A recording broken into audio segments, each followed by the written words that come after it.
Hello and welcome to everybody here on the meeting. We're so happy you could join us for our STAC Your Future Career Week. We're really happy to have Brookhaven National Laboratory and Mr. Carl Clark here talking about the wonderful opportunities at his organization. And just before we get started, a reminder to please make sure your microphone is muted. We are going to be recording this session, and Mr. Clark has said that you can ask questions along the way. So if you have a question and you'd like to either put it in the chat and I can jump in and ask, or you can unmute to ask the question. He'd be happy to answer them as we go along. We will look at the chat during the session, and we will also make sure that before we end today, we throw all those questions out. So again, if you could just mute your microphone, and I'd like to introduce you all to Mr. Carl Clark. He's the Senior Educational Programs Rep at Brookhaven National Laboratory, and we are so happy to have you. Thank you for your time, and we're looking forward to hearing what you have to say. Right, wonderful. Thank you for that introduction. And so Reid, good afternoon. I am delighted. I'm delighted that I have an opportunity to speak to each and every one of you and expose you or introduce you to Brookhaven National Lab, as well as the internship programs within the Department of Energy. So without further ado, I'm going to get started, and let me share my screen.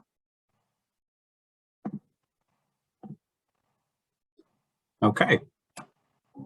So I was asked to give a presentation around the internship opportunities at the laboratory, but I've also was asked about entry-level positions. So therefore, we're thinking about how can you leverage the educational and learning opportunities that the internship programs offer into workforce opportunities at Brookhaven National Lab. And please note that when I say Brookhaven National Lab, it also means that it's similar practices at the other national laboratories. So therefore, you're getting a greater understanding of what goes across the entire system within the Department of Energy. So without further ado, let's get started. I want to start with actually the science. Just to give you a brief, very brief idea of the type of science that we do here at Brookhaven National Lab. Brookhaven is located on the eastern end of Long Island. And recently, actually prior to COVID, we were awarded between $1.6 to $2.6 billion project. This project is called the Electron Ion Collider Project. It's a massive, massive endeavor. And it builds upon the science that our scientific enterprise has been looking at for a very long time. For example, in the 1970s, we had a great understanding of the internal structure of an atom. By 2015, we understand or had a greater understanding of the quarks, the gluons, some of the forces inside the nucleus of an atom. So the next big step is what comes after that? What comes after the understanding that we've gained since 2015? And this is where this project, this massive project, where there's a significant need for young professionals across the fields to enter the profession, as well as have wonderful projects, wonderful research, as well as engineering, technician related roles, and so forth to contribute to this scientific endeavor. So the EIC, or the Electron Ion Collider, aims to provide us with a greater understanding of the internal structure within a proton, as well as the complexities within the atomic nuclei. And I'm showing you this because I want you to understand that there's room for you, and there's pathways. There are multiple pathways to enter the scientific discipline at Brookhaven, as well as the Department of Energy. Now, I do recommend, please go to our website. Please visit our website at bnl.gov to see the many departments at this national laboratory, bnl.gov. And with that, you'll see that we are a city of science. I am fascinated that my background, which is a mix of education and the environmental and climate science, has a path at Brookhaven. But also for you, many of you who are in chemistry, there's opportunities in various aspects of chemistry, but also at the National Synchrotron Light Source. There's also opportunities at the relativistic heavy ion collider. We call that the atom smasher. The RIC, or heavy ion collider, this will be the area that the electron ion collider will be built. So it's using the infrastructure of this 2.4 mile by radius area that you can actually, that we're going to be using that existing infrastructure to build upon. NASA also has a NASA Space Radiation Laboratory that's looking at space radiation, as well as the influence of radiation on the tools, as well as the organic structures that go into space. So there are multiple opportunities at this interdisciplinary laboratory for you. I want to pause here for a second. I want you to digest this, because when I move on, I do want to talk to the core laboratory capabilities. These are some of the main things that we focus on. Physics is a central component of the laboratory, from particle physics to nuclear physics, from chemical engineering to chemistry, from climate change. When I showed the picture of the BNL website, there was a project that was taking place in Houston, looking at the climate or the microclimate of Houston. So take a look at this. Think about that. If you're a STEM major, you fit somewhere within this core capabilities. But also, if you're not a STEM major, there's also opportunities to support all the science that goes on at the laboratory.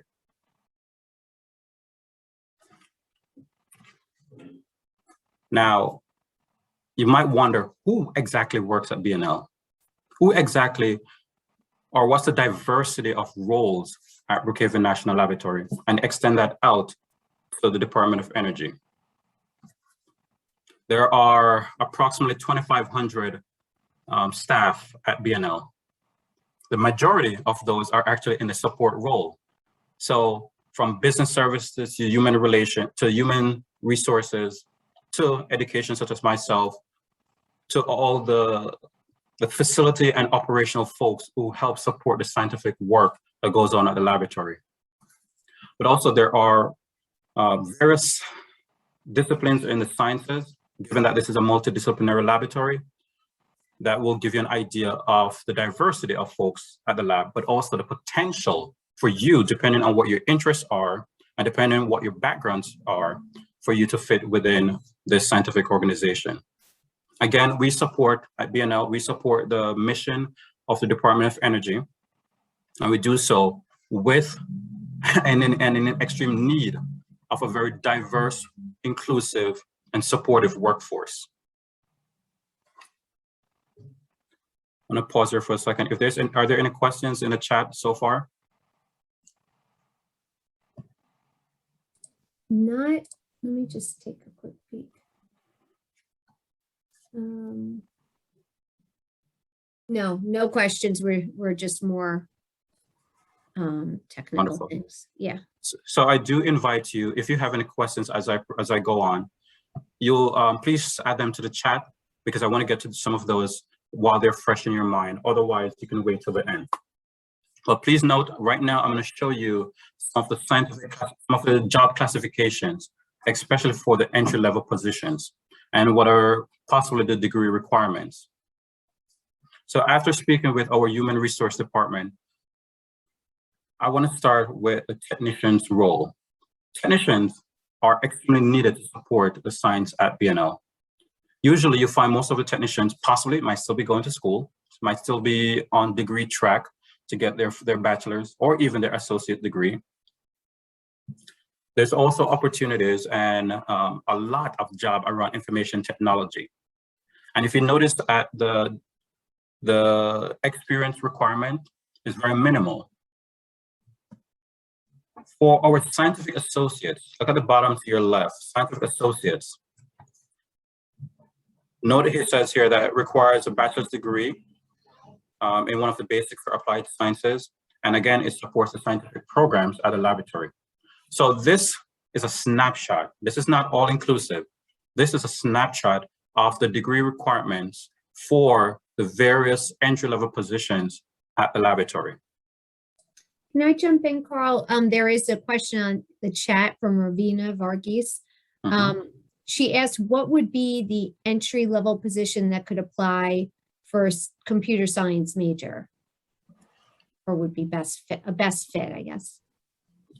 So computer science is one of the, I think, the blessings of disciplines, given that we have our computational science initiative department that has various positions that might be open. So anything within the computer technology side of the house, or sometimes under the scientific associate side of the house. If you're doing, say, computer engineering, you potentially would fall within the associate staff engineer sector. Now, I mentioned, for example, the National Synchrotron Light Source. They might be doing an interdisciplinary project, and the job opening might be for a biologist, but they need the data folks to help support that work as well. So therefore, there's that opportunity in a different discipline, different department and group altogether, that you could use or leverage any of the roles identified here for computer science. Are there any other questions there? No, at the moment, that was the only one. All right, wonderful. So please keep the questions coming. Right now, as I move on, I want to direct your attention to please go to the career portal at bnl.gov. Note here, I'm going to say this a bit slowly, jobs.bnl.gov. Please set up a career alert for positions or type of position that you're interested in. This will give you a hint, a notification of those job opportunities. But you can also filter based on categories for the type of jobs that you're interested in. So please set up a career alert for jobs at BNL.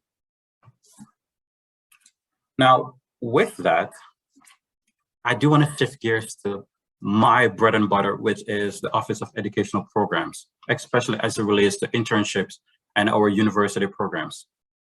I want to say this off the bat, that the way we view, not only at BNL, but across the Department of Energy, the way we view our programs, we view it as a pipeline. So we support programs from K through 12 all the way through workforce, including workforce development. Now, many of you or all of you are within the undergrad section of this pipeline. We do want to funnel you, move you along the opportunities for graduate students, postdocs, and as well as supporting the workforce activities at the laboratory. So this is a pipeline that begins at our website as well, bnl.gov/education. Please take a quick snapshot of that. Please write it down. The key word or the key part is at /education. And if you look under college programs, the college program tabs will list the various internship programs that you might be interested in. So bnl.gov/education and look at the college student tab. One of those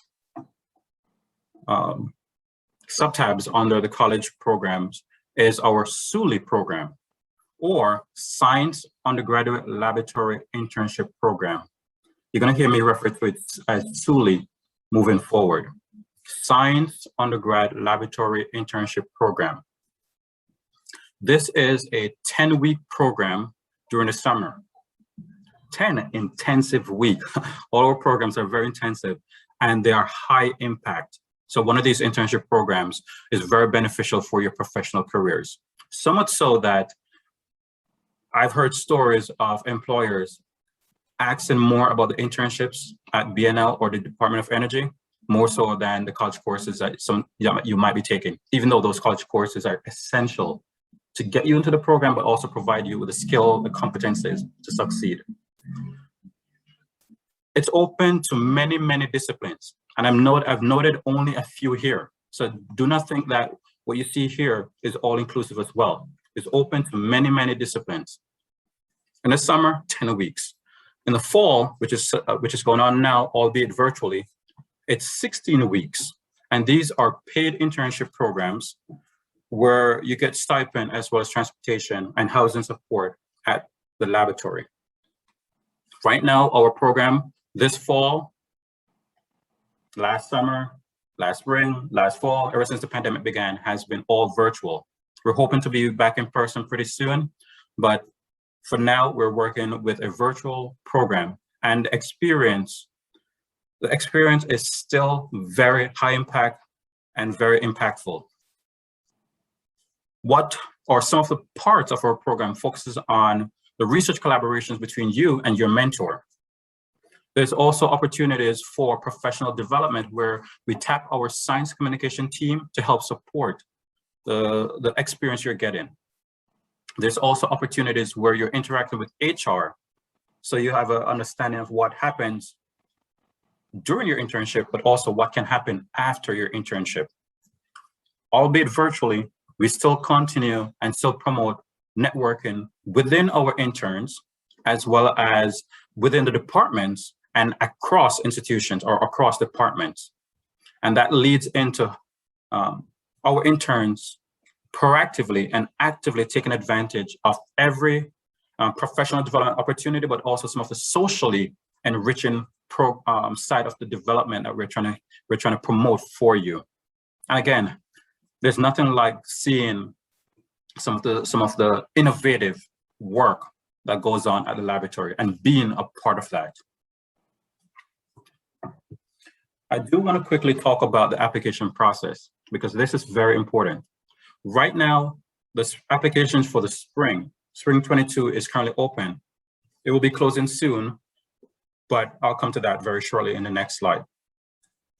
The application process is pretty straightforward and pretty simple. Please gather all documents that you will need, but you need to retract one particularly bit of information. And that bit of information is around your personally identifiable information. That could be your date of birth from your transcripts. That could be your social security from your document, social security number from your documents, your school ID number. Those are the personally identifiable information that needs and have to be removed from all your supporting documents when you apply for any Department of Energy program internship. If it's not removed, your application is automatically thrown out. We do not want we don't want to hold that bit of information. What we've seen interns do in the past is they black it out with a dark marker, or they use Adobe to even delete and edit the PDF files that you might be submitting. So please, under all circumstances, remove all personally identifiable information from any document that you submit for our internship programs. Now, the application, you'll have to write short essays, very short essays. We do not want 3 or 4 pages for each of the 4 essays that you're going to have to write.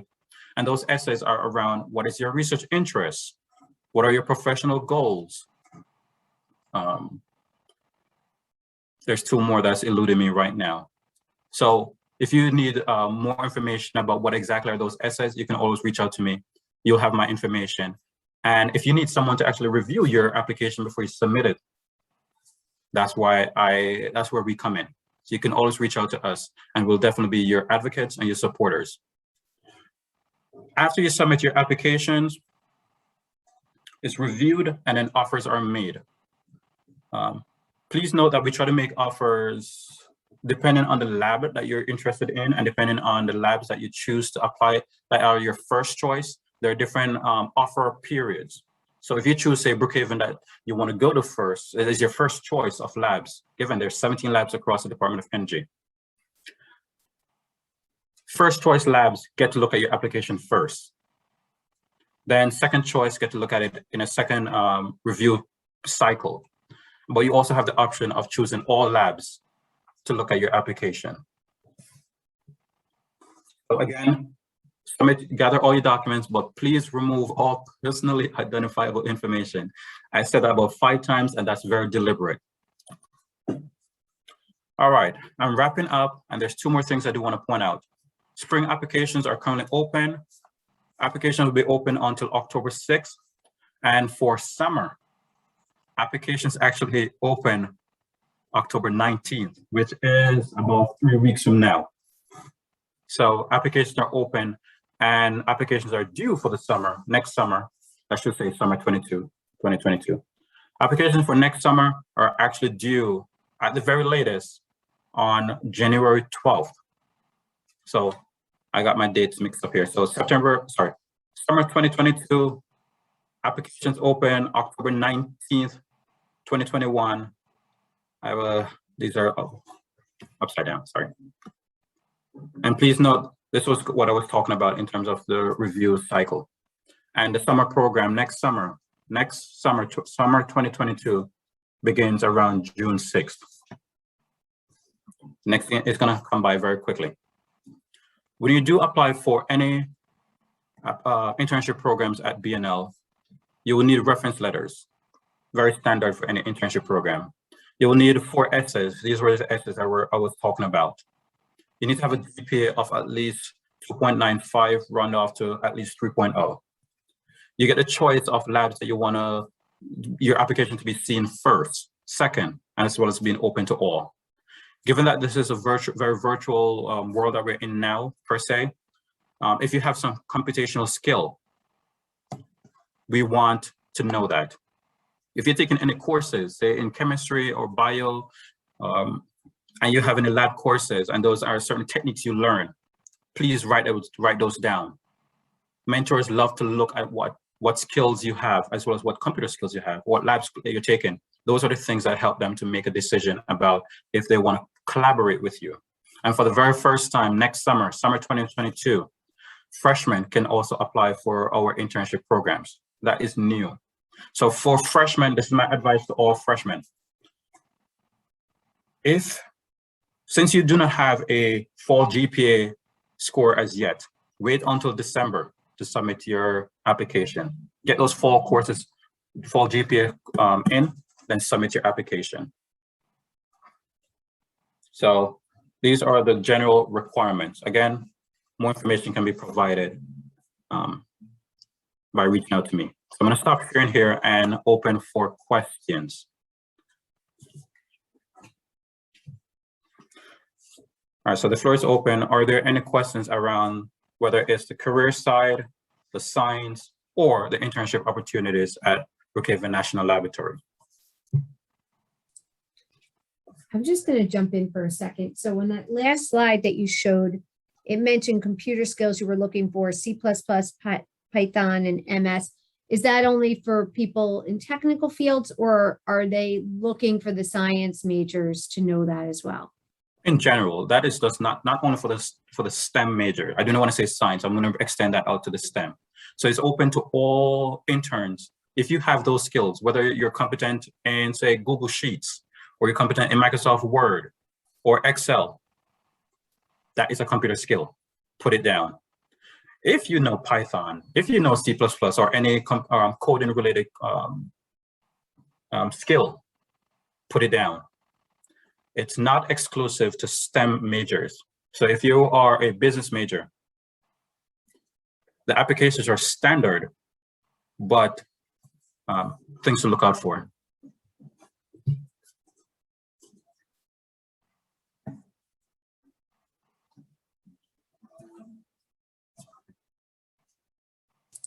If any of the students have questions and you feel more comfortable putting it in the chat, go ahead. Otherwise, you can unmute yourself and ask the question.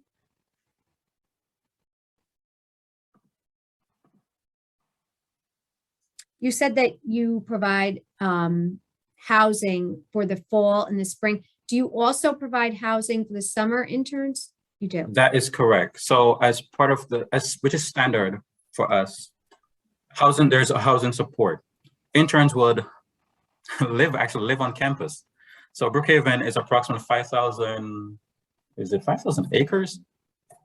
Anyways, there's housing, there's dorms that you'll be in with other interns. You'll have an opportunity to live among some of the staff who might be visiting or who has temporary housing needs at the laboratory during your time. So for spring, summer, and fall. Right now, since we're all virtual and we're limiting access to the laboratory, housing is currently on delay until that changes. And housing is free. One of the key things you should note here is if you live approximately 50 miles from the lab, you get housing. If you live 48 miles from the lab, sorry. So we do recommend, well, St. Thomas is more than 50 miles, and there's a good chance that you all are away from that. So therefore, it's a good thing to note there. And then this is maybe a silly question, but so do they provide a meal plan, or it almost sounds like a on-campus experience at a college? Do they have an option for them? No meal plan, but we do have shuttles that will take you to the supermarket. Okay. So what we've seen is interns would take the shuttle, go together, get their supplies, come back, cook at the laboratory, sorry, in their dorms. I don't want to say at the laboratory, but in their dorms on campus. And that's part of the experience. So at the lab, I did not show this. There's also, there's a soccer field, baseball field, there's archery, there is a lot of these employee resource groups that you could be a part of, not only professionally, but also socially. So we do not develop our interns only for the professional you're going to become, but also to make sure you have the skills and network around you to grow as that professional. So we recommend to our interns, take advantage of every component of the internship experience, the professional as well as the social side of it. That's why we go to internships, to have fun and learn. Not to mention the networking that you can do, excuse me, through those. Exactly. And this is a multidisciplinary laboratory, which means that we do not want our interns to be siloed in their department. If you are a social science major and you're interning with the human resource department, we do not want you to only interact with that group. We want you to get a feel for and engage with the technicians who are running those big machines. We want you to be integrated with the folks in the instrumentation division who are building the tools to help support the science. So expand your network professionally as well. That's awesome. Hi, I have a question. Go for it, Paula. I was just thinking of, you said you offered housing benefits as part of working, but I also have a separate question. Do you, let's say if I would need to take an exam for a certain certification, would you be able to cover that, or is? Pay for the exam itself? Yeah. No, that unfortunately that would not be possible. Okay. But one of the benefits of being at the laboratory, especially when you become a member of our staff community, not the internship community, but the staff community, is that there are employee benefits such as tuition reimbursements. So for example, if you're working on your master's or PhD, potentially, or actually, some of that cost could be covered by the laboratory. Oh, wow. So that's why we tell you it's a pipeline. We want to train you, but we also want to keep you, whether now with us, here with us now, or later on in your careers. We want you to come back. Thank you. So Ravina was asking, how long is an internship? So as I believe, I just posted on the chat, I believe you said the summer is 10 weeks, correct? Summer 10 weeks. In the fall and the spring, our semester programs, those are 16 weeks. Okay. Great. So we have interns from Puerto Rico. We have interns from tribal colleges. We have interns who are currently living in Washington State. One of the good things about the virtual world that we're in right now is that folks don't have to travel to the lab. So they're at the comfort of their homes to also participate. And we're looking at remote as well as hybrid type programs.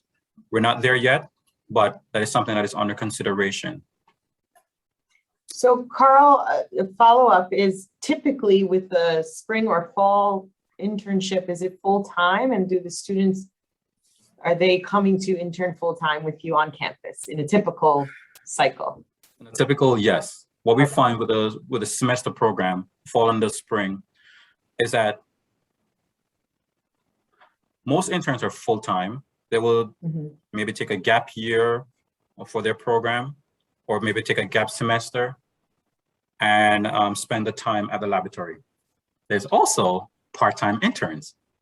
Okay. We have part-time interns who are 3 days, 2 days, and even a few that are 1 day intern. Usually what happens is if you come during the summer and the mentor that you're working with, you develop such a relationship with your mentor that they want you to come back. Potentially they may ask you to come back as a part-time intern. So you could potentially still be taking your classes at your universities on your regular normal schedule and spend X amount of time as a part-time intern. During the summer, there's no part-time intern. We want interns to immerse in the experience. So we always tell our interns, build those relationships. We want your mentors and departments to be invested in you so much so that they ask you to come back. And you want to come back and continue that relationship as well. Thank you. So last call for any questions.